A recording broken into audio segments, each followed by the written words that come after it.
La glándula lagrimal es una glándula exócrina que está localizada en una depresión poco profunda en la parte orbitaria del hueso frontal dentro de la fosa de la glándula lagrimal. Se encuentra dividida en dos partes, una orbitaria y otra palpebral, y va a estar dividida por la aponeurosis del elevador del párpado. La porción palpebral va a tener una longitud aproximadamente de unos 20 milímetros y una anchura de 12 milímetros y un grosor de alrededor de 5 milímetros. Está limitada en la parte anterior por el tabique orbitario y por la almohadilla adiposa preaponeurótica. En la parte interna por el tabique intermuscular existente entre los músculos recto superior y externo, y en la parte externa por el hueso. Además posee un número variable de ductos excretores que pasan de la glándula orbital a la glándula lagrimal palpebral en alrededor de 12, que van a verter su contenido en el fondo del saco conjuntival. Embriológicamente, esta glándula se desarrolla por múltiples yemas ectodérmicas, se van a ramificar y a canalizar dentro de ductos y alveolos. Esta es pequeña y realmente no funciona hasta aproximadamente la sexta semana después del nacimiento, por lo que los recién nacidos no producen ninguna lágrima cuando lloran. Además de la glándula lagrimal, existen algunas glándulas lagrimales accesorias que son las de Krauss, que van a ir de entre 25 y 40, 25 van a ser superior, 4 inferior y una en la carúncula. Y están las de Wolfram, que van a ser 10 superior y 3 inferior, justamente por encima del borde del tarso. Estas van a ser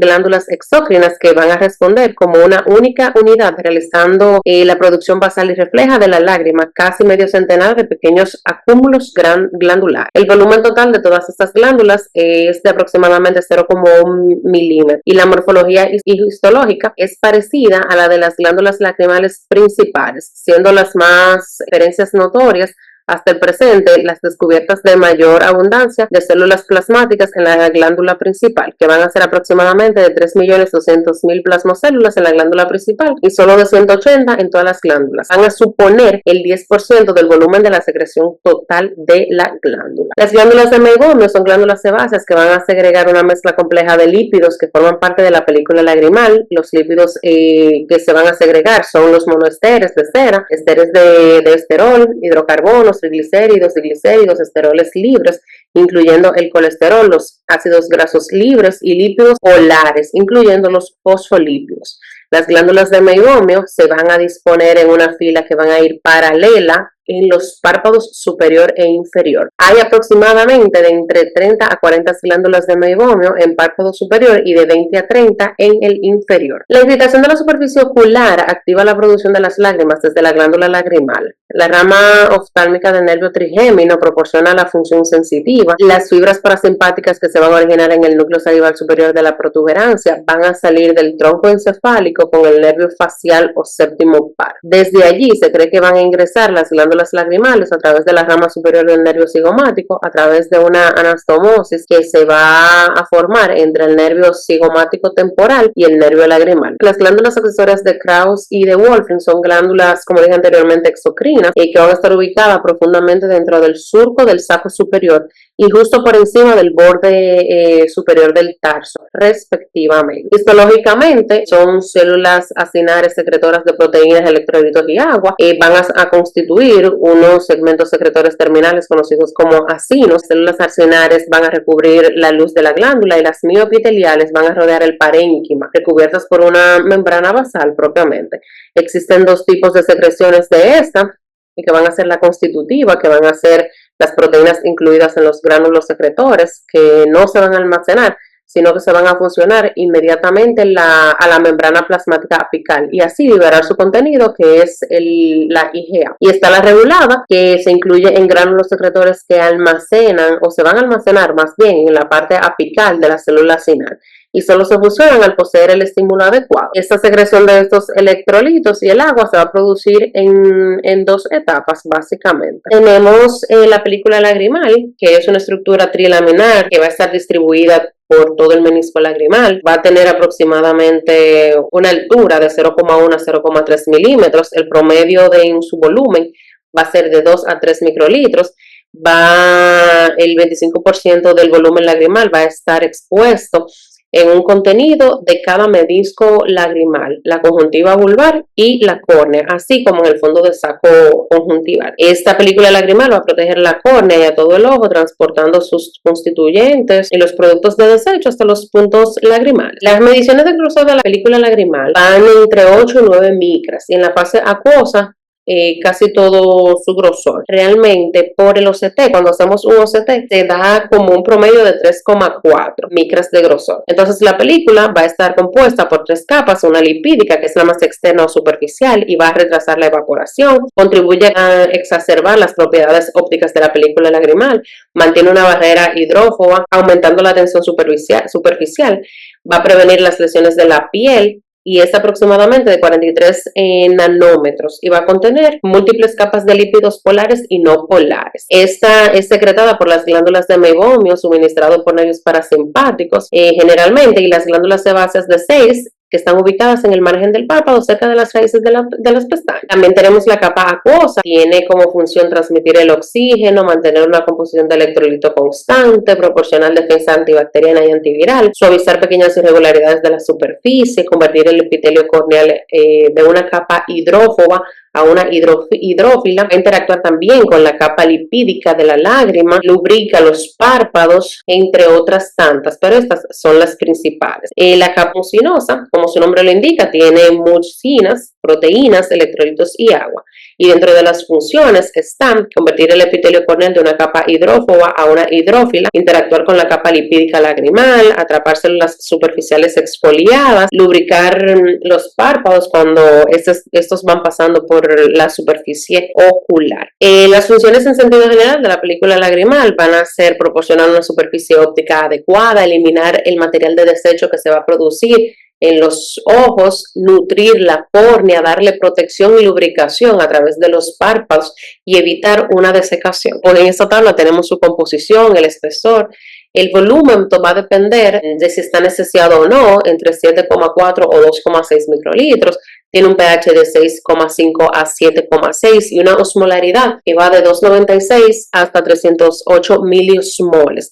La velocidad de secreción de la lágrima va a estar medida por un test que generalmente, el más frecuente que se utiliza es el Schirmer, que lo vamos a tratar más adelante. Dentro de la composición de las lágrimas, podemos hacer una comparación de la composición de la lágrima con la del suero sanguíneo, donde puede contener ligeramente más composición de bicarbonato y cloro, en menor proporción, pero más que el suero, y mucha más concentración de potasio que el suero. Por partes de los sólidos también, estos van a poseer menos concentración de proteínas. Pasando entonces a la inervación, es bueno recordar que la rama oftálmica del trigémino provee la inervación sensitiva del arco reflejo de la lágrima, con ramas que se originan del núcleo salivar superior de la protuberancia, van a salir del tronco encefálico con el nervio facial o séptimo par craneal. Luego las fibras lagrimales van a salir del séptimo par con el nervio petroso superficial mayor y van a llegar al ganglio esfenopalatino. Desde allí entran a la glándula lagrimal a través de la rama superior del nervio cigomático,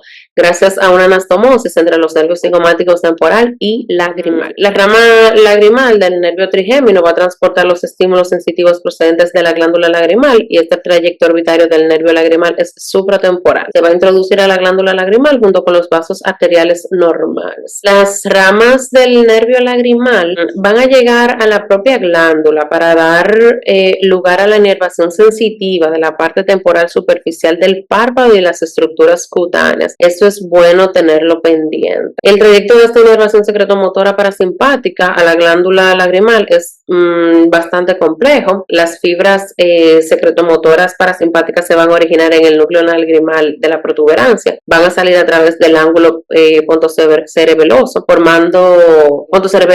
formando el nervio intermediario de Wiersberg, que presenta fibras procedentes de la división motora del nervio facial. Es bueno recalcar que la vascularización arterial de la glándula lagrimal va a proceder de la rama lagrimal de la arteria oftálmica, de una rama de la arteria infraorbitaria, que es rama de la arteria maxilar interna, rama terminal de la arteria carótida externa y pasa a través del agujero infraorbitario. A menudo, y también de una rama de la arteria meningeal recurrente. Las ramas de la arteria lagrimal atraviesan la glándula y irrigan las porciones temporales de los párpados superior e inferior, cuyo drenaje venoso, bastante parecido al de la vascularización arterial, y va a finalizar en la vena oftálmica superior. Las lágrimas van a ingresar al sistema de drenaje de la lágrima a través de puntos ubicados medialmente en el margen de los párpados superior e inferior. Cada punto o punctum va a aparecer en el ápice de o sea, va a aparecer como en la parte más carnosa y sobresaliente a nivel del borde palpebral. Se llaman puntos lagrimales. El punto inferior es ligeramente más lateral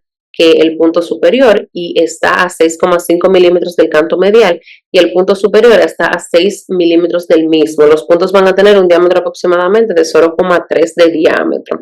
0,3 milímetros de diámetro, y van a conducir a un segmento vertical de los canalículos lagrimales conocido como ampolla. Luego este canalículo gira a unos 90 grados y va a continuar de entre 8 a 10 milímetros medialmente para unirse al canalículo común y conectar con el saco lagrimal a través de la válvula de Rosenmüller. En esta imagen podemos ver desde el aparato excretor, desde los puntos lagrimales hasta los canalículos, fondo de saco y sus medidas. En esta otra imagen tenemos ya, aparte de las mediciones, también tenemos las válvulas que van a fungir para que el aparato excretor pueda hacer su mejor función. Tenemos válvulas realmente.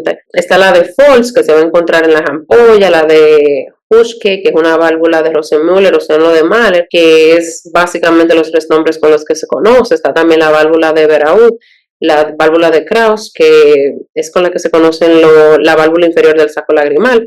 Está también la válvula de Taillefer, que así se conoce una válvula inconstante, que se encuentra en el medio del conducto nasolagrimal. Está la de Heissner, también se conoce como válvula de Cureillier y de Bianchi. La fisiología del drenaje lagrimal está dado básicamente entre el 10 y el 25% del volumen segregado de las lágrimas, que se van a perder mediante una evaporación en condiciones normales. Estas lágrimas restantes se van a drenar a través del sistema excretor lagrimal hasta la nariz. El mecanismo más importante para el drenaje lagrimal es el efecto dinámico de los párpados y del aparato cantal interno. Los canalículos van a aparecer básicamente rodeados por una porción pretarsal superficial del músculo orbicular. Los brazos anteriores y posteriores del ligamento cantal interno se van entonces a cruzar sobre el saco lagrimal antes de insertarse en las crestas lagrimales. Se ha determinado es que las lágrimas drenadas en cada parpadeo van a ser de 1,8 milímetros o sea, de 1,8 a 2 milímetros alrededor. El movimiento de los párpados es importante para la renovación y distribución del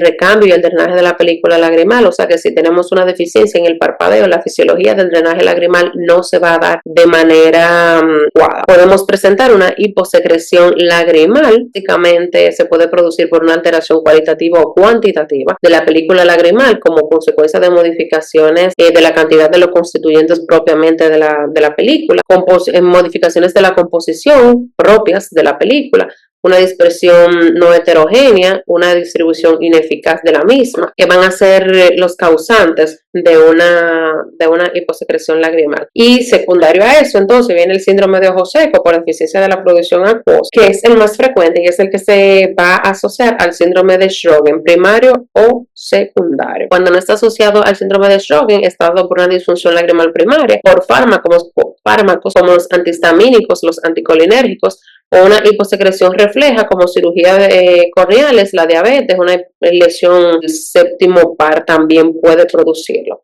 Entonces, anteriormente les había mencionado sobre la prueba de Schirmer o test, que va a servir para medir la producción de la lágrima acuosa, y se va a hacer la medición del grado de humectación de una tira de papel de filtro especial que se llama Whatman número 41 de 5 milímetros de anchura y 35 milímetros de longitud. Esta prueba se puede hacer con o sin anestesia tópica. Se divide entonces, partiendo de eso, una Schirmer 1 sin anestesia y modificado. El Schirmer 1 sin anestesia va a medir la máxima secreción básica más la secreción refleja y debe de dar un resultado de más de 10 milímetros a los 5 minutos. Entonces, el Schirmer 1 modificado debe de dar más de 5 milímetros a los 5 minutos bajo una secreción basal con anestesia. Entonces tenemos el Schirmer 2, va a evaluar la secreción refleja más la estimulación muconasal cuando se lleva a cabo con un anestésico. Este va a medir una secreción basal que va o debe de dar más de 15 milímetros a los 5 minutos. La prueba se realiza del siguiente modo: se seca con cuidado el exceso de lágrima,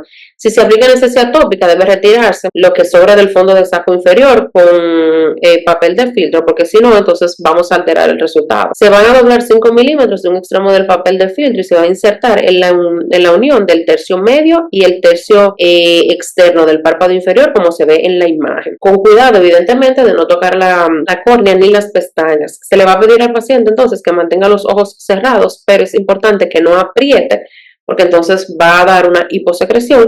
A los 5 minutos se les retira el papel de filtro y se mide la longitud, y entonces valoramos partiendo de los parámetros que di anteriormente, que mencioné anteriormente. Tenemos el síndrome de Sjögren, que es una enfermedad autoinmunitaria caracterizada por inflamación linfocitaria y destrucción de las glándulas lagrimales y salivales, así como de cualquier otro órgano exócrino. El síndrome de Sjögren va a tener una triada clásica que va a consistir en ojos secos, sequedad bucal y agrandamiento de la glándula parótida, pero a menudo hay manifestaciones y pueden verse afectados todos los sistemas corporales. Esta se puede clasificar en una enfermedad primaria cuando se da de forma aislada, o una secundaria si se asocia a otras enfermedades. El síndrome de Sjögren primario va a afectar principalmente a mujeres, aunque en la práctica clínica suele llegarse al diagnóstico de un modo menos estricto. El American College of Rheumatology ha propuesto varios criterios, como una positividad para anticuerpo anti-SCA o anti-SCD, o factor reumatoideo positivo más anticuerpos antinucleares significativamente positivos. También ciertos grados de tinción de la superficie ocular, ciertos grados de cialoadenitis linfocítica en la biopsia de glándulas salivales. Entre las opciones terapéuticas vamos a contar con diversos tratamientos sintomáticos para el ojo seco, para la sequedad bucal y otras manifestaciones. También están los estimulantes salivales como la pilocarpina oral, y en ocasiones podemos utilizar inmunosupresores y bloqueantes biológicos como el rituximab. Dentro de la sintomatología ocular más frecuente está la sensación de sequedad, arenilla y quemazón, que generalmente va a empeorar a lo largo del día.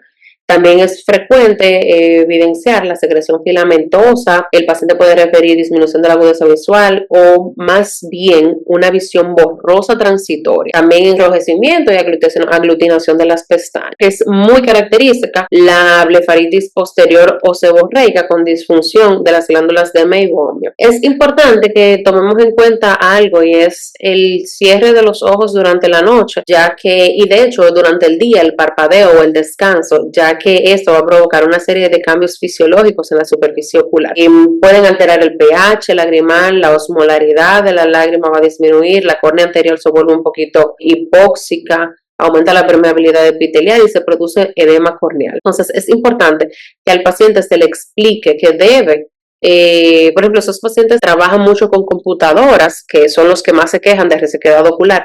Es importante que se le explique al paciente que debe de cerrar los ojos, de que debe descansar la mirada, porque ellos dicen que es el computador que les está haciendo daño, y en efecto pudiera ser los rayos que emiten o la luz que emite el computador, pero el tema principal aquí es que como tienen la mirada muy fija, pues entonces el paciente no parpadea. Entonces hay que hablar al paciente de la importancia del parpadeo, de descansar los ojos para poder tener una lágrima y una superficie ocular adecuada para que nuestro sistema excretor pueda hacer su función adecuadamente.